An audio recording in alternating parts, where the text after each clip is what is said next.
सब लोग बहुत अच्छे होंगे। तो आज का हमारा टॉपिक रहेगा बेटा समानोच्चरित शब्द, मतलब जो शब्द समान उच्चारण जिनका होता है पर उनका अर्थ अलग अलग होता है। तो जानते हैं आप हिंदी के पॉइंट ऑफ व्यू से ये टॉपिक आपके लिए कितना इंपॉर्टेंट होने वाला है, जो कि आपको इस चैनल पे मिलेगा फ्री ऑफ कॉस्ट। तो प्लीज इस वीडियो को लास्ट तक देखिए ताकि आपका ये टॉपिक बिल्कुल क्लियर हो पाए। समानोच्चरित शब्द की परिभाषा, वे शब्द जिनके उच्चारण में समानता सी प्रतीत होती है लेकिन अर्थ भिन्न होते हैं, उन्हें समानोच्चरित शब्द कहते हैं। मतलब उनका प्रोनाउंसिएशन, उनका उच्चारण तो बिल्कुल अलग अलग होता है, एक सा होता है पर उनका अर्थ अलग अलग होता है। तो आइए पढ़ते हैं कुछ शब्दों को। जैसे कि बेटा अक्ष, अक्षी, दोनों सेम शब्द है, सिर्फ छोटी ई की मात्रा का फर्क है। लेकिन अक्ष का मतलब होता है धुरा और अक्षी का मतलब होता है नेत्र। तो इसे कहा जाता है उच्चारण भी सेम पर अर्थ अलग अलग। अभिराम का मतलब होता है लगातार, पर वैसे ही जो शब्द होता है अभिराम, इसमें व और ध का फर्क है, बोलने में दोनों सेम है। लेकिन अभिराम का मतलब होता है लगातार और अभिराम का मतलब होगा सुंदर। आप समझ पा रहे हैं? अविलंब का मतलब होता है शीघ्र, और इसमें हम ई की मात्रा अवलंब बोलेंगे तो उसका मतलब होता है सहारा। तो बोलने में सेम पर अर्थ शीघ्र और सहारा अलग अलग। जैसे हम अनल बोलते हैं, अनल का मतलब होता है आग, पर जब हम अनिल बोलेंगे तो उसका मतलब होगा हवा। सेम शब्द है पर अर्थ अलग अलग है। ऐसे हम बोलेंगे आदि मतलब वगैरह वगैरह, और आधी मतलब मानसिक पीड़ा। बोलने में द और ध का ही फर्क है पर अर्थ में काफी अंतर है। अंत्य मतलब नीच और अंत मतलब समाप्त, तो दोनों में कितना फर्क हो गया है? सेम शब्द लेकिन लिखने में तो अलग अलग है, उच्चारण थोड़ा सा सेम हो जाता है इनका, पर अर्थ इनका बिल्कुल अलग होता है।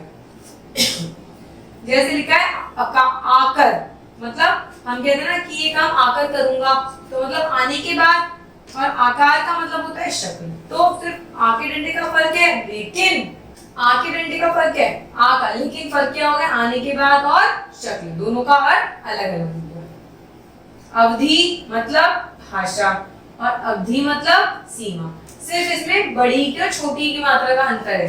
बड़ी की मात्रा आ गई तो भाषा आ गया, और छोटी की मात्रा आ गई तो उसका मतलब सीमा हो गया। बोला दोनों को अवधि ही जाएगा, प्रोनाउंसिएशन तो सेम हो गया पर इनका अर्थ अलग अलग हो गया। जैसे आदि मतलब अभ्यस्त और आदि मतलब शुरू, तो दोनों में बड़ी ई और छोटी ई का फर्क है, लेकिन अर्थ इनका अलग अलग है। नेक्स्ट हम पढ़ते हैं अभय। अभय मतलब निडर, उसको डर नहीं लगता। उभय मतलब दोनों, इसमें अ और उ का फर्क है, दोनों अभय उभय बोलेंगे सेम लगेगा, पर अर्थ निडर और दोनों पढ़ेंगे तो दोनों में डिफरेंस है बेटा।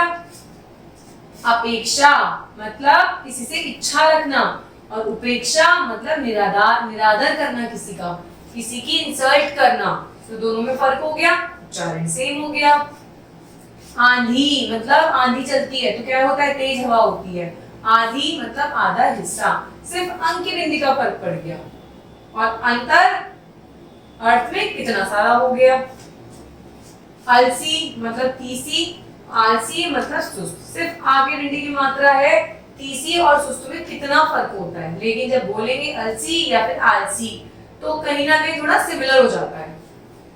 कुल मतलब टोटल, जब हम प्लस करते हैं तो हम बोलते हैं कुल, और जब हम कूल बोलते हैं, कूल मतलब किनारा, तो कुल में और कुल में कितना फर्क हो गया, सिर्फ छोटे और बड़े की मात्रा का फर्क हो गया। बोलेंगे हम दोनों को कुल, लेकिन अंतर कितना हो गया, एक का मतलब हो गया योग, दूसरे का मतलब हो गया किनारा। ग्रह मतलब जिस घर में हम रहते हैं, और जब हमने ये वाला ग्रह लगाया तो उसका मतलब हो गया हमारे जो कुंडली के नक्षत्र होते हैं, जो हमारे ग्रह होते हैं, तो दोनों में फर्क हो गया। बोला सेम जाएगा, ग्रह एक का मतलब हो गया घर, एक का मतलब हो गया नक्षत्र। लिखने में फर्क हो जाता है बेटा इनका। ऊन का मतलब वे, और ऊन बोलेंगे तो गर्म रेशे के धागे, जो ऊन के कपड़ों से आपके स्वेटर सिलते हैं, तो दोनों में बोले में ऊन ही बोलोगे, लेकिन मतलब अलग अलग हो गया। काट मतलब किसी चीज को काटना, काट मतलब लकड़ी, दोनों में अंतर। तुरंग मतलब घोड़ा, तरंग मतलब लहर, सिर्फ ऊ की मात्रा का फर्क है। तुरंग तरंग बड़ा अंतर तो नहीं है बोलने में, पर तुरंग का मतलब हो गया घोड़ा हॉर्स, और तरंग का मतलब हो गया जो लहरें आती हैं आपकी समुद्र की, उन्हें कहते हैं हम लोग तरंग। नियत मतलब किसी की इच्छा होना, और नियत मतलब निश्चित। एक नियत होता है किसी की इच्छा जिसमें बड़ी की मात्रा आती है, जिसमें छोटी की मात्रा आती है मतलब निश्चित, कोई काम एग्जैक्ट निश्चित हो गया उस चीज को करने के लिए। शाम मतलब संध्या, शाम का समय जो हो जाता है, इवनिंग टाइम जो होता है। श्याम मतलब काला, तो दोनों में बोलने का तो सेम ही है ना, शाम श्याम एक ही चीज लगती है बोलने में, लेकिन मतलब देखिए कितना अंतर फर्क हो गया। सुत मतलब बेटा, सूत मतलब धागा, एक सूत में छोटे की मात्रा लगी तो वो बेटा बन गया, एक सूत में बड़े की मात्रा बन गई तो वो क्या बन गया, धागा। खान मतलब किसी चीज की खदान होना, बहुत सारी चीजें होना, और खान एक सरनेम होता है मुस्लिम जाति का, जैसे सलमान खान तो पता चलता है कि वो मुस्लिम है, और एक खान का मतलब होता है खदान। कर मतलब हाथ, और एक कर होता है टैक्स जो हमारी चीजों पे सरकार लगाती है। बलि मतलब किसी चीज का बलिदान देना, बलि मतलब कोई चीज शक्तिशाली होना, सिर्फ मात्रा का फर्क है, उसमें छोटी की मात्रा आ गई, उसमें बड़ी की मात्रा आ गई, बोला लेकिन तो दोनों को सेम ही जाएगा बलि। योग्य मतलब किसी चीज के लायक होना, योग मतलब आप जब किसी चीज का मेल करते हो, प्लस करते हो ये भी बोल सकते हो, या कभी किसी चीज का आप मेल करते हो तो आप क्या बोलते हो, योग। और योग्य आधा क्या लग गया तो मतलब इस चीज के लायक कोई चीज होना, योग्य कोई चीज होना।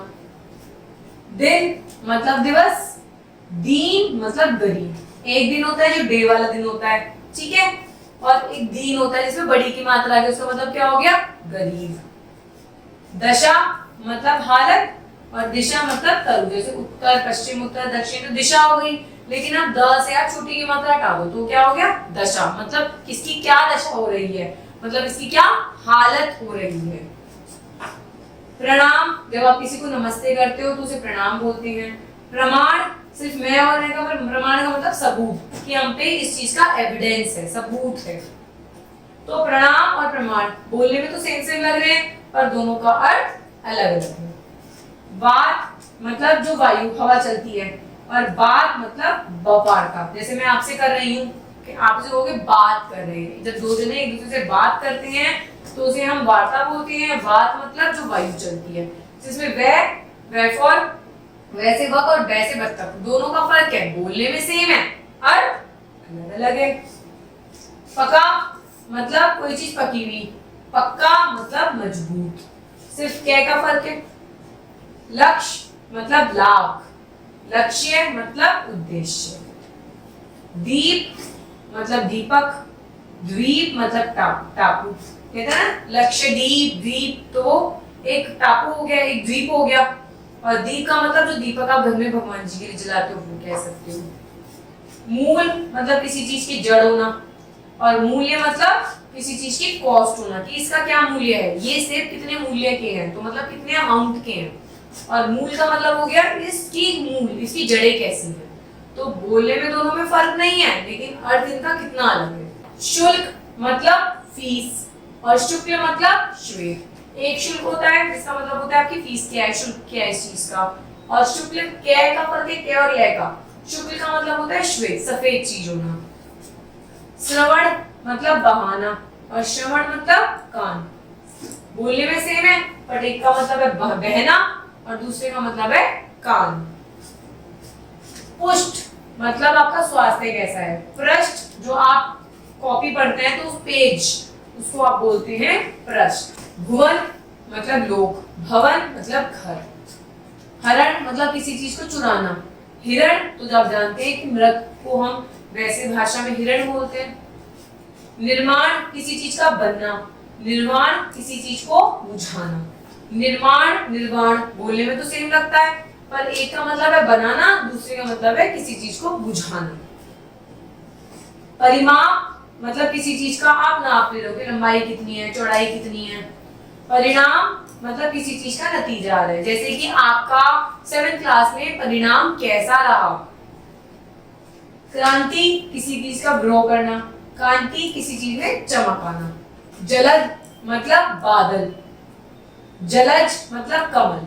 तो द और जय में फर्क है, लेकिन एक का मतलब हो गया बादल, दूसरे का मतलब हो गया कमल। प्रसाद मतलब किसी चीज की कृपा होना, प्रासाद मतलब महल होना। नीर मतलब जल, पानी। नीड़ मतलब घोंसला, चिड़िया के घोंसले को आप क्या कहते हो? नीड़। और वहीं पानी को आप कहते हो नीर। तो बोलने में सेम हो गए, पर एक का मतलब तो अलग है जल, दूसरे का मतलब है अलग घोंसला। चिर मतलब दीर्घ, जैसे कहते हैं चिरंजीवी रहो, तो दीर्घायु रहे आपकी। चीर मतलब आपका वस्त्र से होता है। स्वान मतलब सूर्य, श्वान मतलब कुत्ता। तो दोनों में देखिए कितना फर्क हो गया। बोलने में स्व और स और श का फर्क है, इसे बोलेंगे स्वान, उसे बोलेंगे श्वान। शंकर मतलब शिव जी, शंकर मतलब कोई चीज बेमेल होना, जिसका कोई मेल नहीं होता। इति मतलब अंत, कीर्ति मतलब आपत्ति, कोई आप पे क्या है, कोई आप पे विपदा आ जाए, कोई आपको प्रॉब्लम आ जाए तो उसको बोलते हैं आपत्ति। सुर मतलब देवता और सूर मतलब सूर्य। दोनों में कितना फर्क हो गया। वसन वस्त्र, व्यसन आदत। एक वसन को कहेंगे हम लोग जैसे में वैसन है, जो हमारी आदत वस्त्र होते हैं, जो हमने कपड़े पहने होते हैं वस्त्र। और एक व्यसन होती है हमारी आदत, जो हम रेगुलर लाइफ में जीते हैं। अंजिर मतलब आपके घरों में जो आंगन होता है उसे कहते हैं अंजिर। और अजर जो बूढ़ा ना हो, जो हमने अभी पढ़ा था समानार्थी शब्दों में कि जो बूढ़ा ना हो उसे कहते हैं अजर, जो हमेशा अमर रहे उसे कहते हैं अजर। तो इस तरीके से हमने देखिए कितने सारे वर्ड्स पढ़े, जिसमें हमने क्या देखा कि बोलने में वो शब्द सेम होते हैं, हालांकि लिखने में थोड़े अलग भी होते हैं, लेकिन उनका अर्थ अलग होता है। उच्चारण आपका सेम ही लगेगा, पर वो लिखने में और उनका अर्थ अलग होता है। तो उनको हम उच्चारण तो हम सेम करते हैं, पर उनका अर्थ अलग अलग होते हैं। तो इस तरीके से हमने कितने सारे शब्द पढ़े। तो ये टॉपिक बेटा आपके लिए ऑल्सो बहुत इंपॉर्टेंट है। ये कब काम आता है? जब आप पढ़ते हैं किसी चीज को या लिखते हैं या आपको डिक्टेशन मिलती है। जब आप डिक्टेशन कोई बोलता है आपको, तो आपको उसका सही शब्द का मतलब पता होना चाहिए, तभी तो आप उसको सही लिख पाएंगे। तो इसलिए this topic is very important for you. Keep watching, keep learning, wait till my next video. Thank you.